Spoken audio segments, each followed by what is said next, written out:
Welcome to Satya connection. I am Krishna from Bangalore.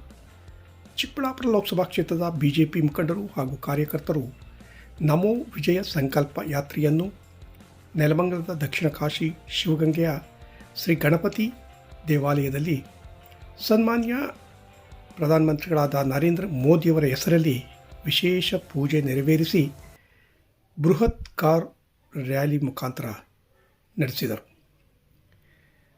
ಹಾಗೂ ದೇವನಹಳ್ಳಿಯಲ್ಲಿ ನೂತನ Chikkaballapur Lok Sabha BJP ಕಚೇರಿಯನ್ನು ಉದ್ಘಾಟಿಸಲಾಯಿತು.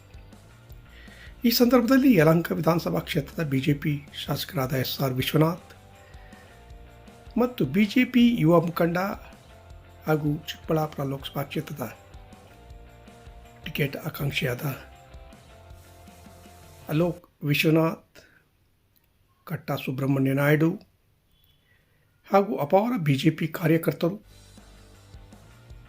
ಮುಖಂಡರು ರ್ಯಾಲಿಯಲ್ಲಿ ಭಾಗವಹಿಸಿದ್ದರು.